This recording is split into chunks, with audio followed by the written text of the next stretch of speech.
সংঘর্ষ আর পুলিশি হামলায় রণক্ষেত্র নেপালের রাজধানী কাঠমান্ডু। ছাত্র জনতার ক্ষোভের আগুনে পুড়ছে পার্লামেন্ট।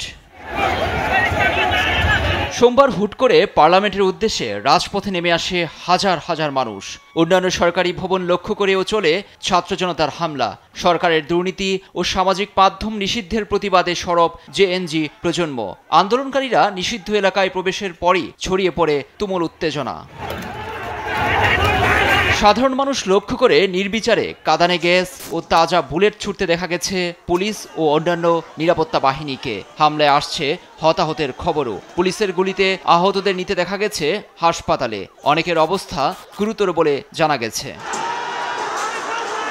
এ অবস্থায় সোমবার সংসদ, সরকারি সচিবালয়, রাষ্ট্রপতি ভবন এবং শহরের গুরুত্বপূর্ণ অংশে আশপাশে কারফিউ ঘোষণা করেছে সরকার। চলাফেরা, জমায়েত, বিক্ষোভ কিংবা অবরোধ সম্পূর্ণ নিষিদ্ধ। পুলিশি ব্যারিকেড বসালেও আন্দোলনকারীরা তা তুলে ফেলছে। নামানো হয়েছে সেনাবাহিনী।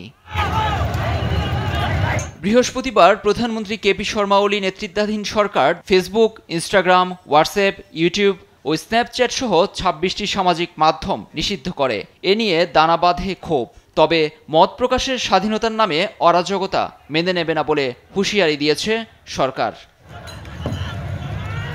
লুৎফর কবির, নিউজ ডেস্ক, দেশ টিভি।